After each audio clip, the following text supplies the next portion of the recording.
Well, howdy there, Internet people. It's Bo again.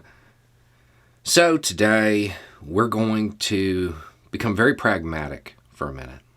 We're going to talk about claimed benefits, perceived benefits of something, and we're going to talk about a very powerful person's opinion on a situation that is going to impact thousands upon thousands upon thousands of children, and specifically talking about that situation involving the 10-year-old child. The statement comes from Jim Bopp, who is like the lead lawyer for the National Right to Life group, right? This is a person, when I read this, understand this isn't just some random person in a parking lot at a KFC. This is somebody who drafts model legislation for states to enact. This is somebody who has a whole lot of influence over policy decisions in this country. This isn't just some random person. When talking about the situation involving that child, he seemed a little upset because in his model legislation, the one that was presented to states to enact after Roe was overturned, there weren't exceptions. And under his law, that 10-year-old, well, she would have been forced to have that child.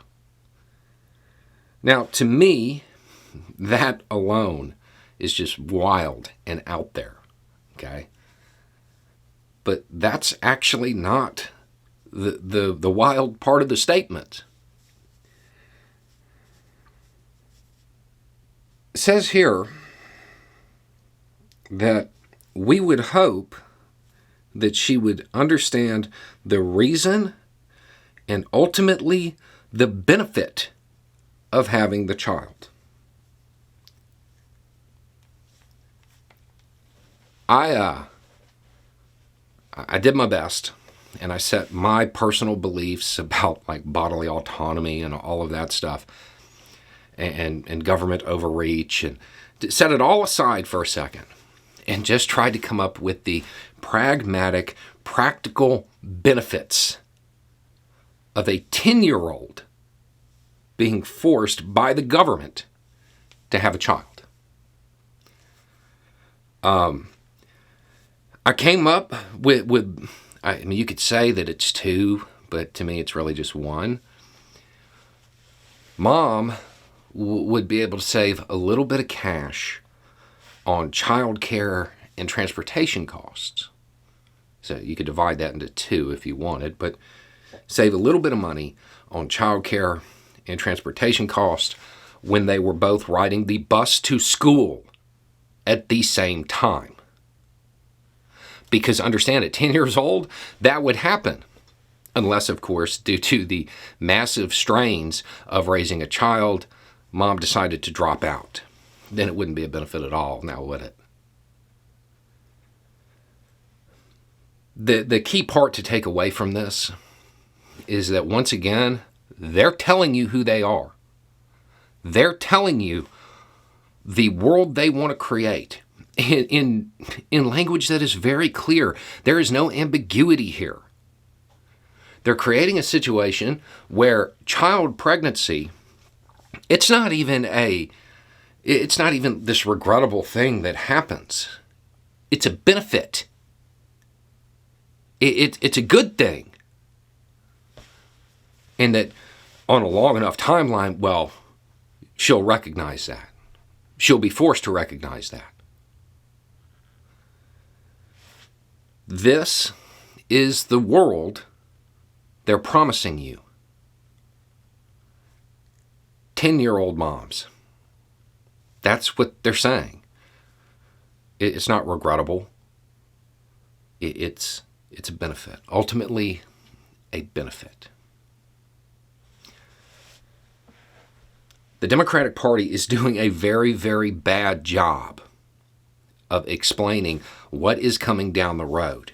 They are not putting Roe on the ballot, other than saying, hey, Roe's on the ballot.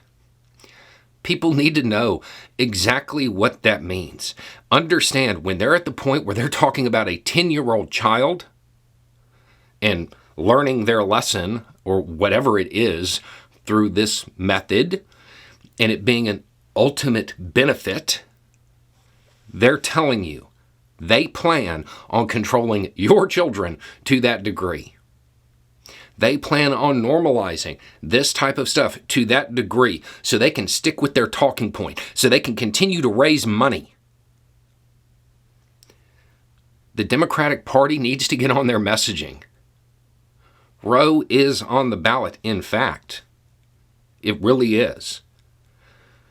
But they're not presenting that. They're not putting that out there the way they need to. This quote needs to be front page everywhere.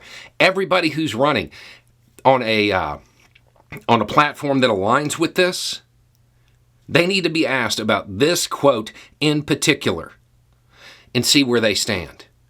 If they're willing to actually tell the voters what the person who drafted the legislation that they voted for, they introduced, they support, where their motivations lie.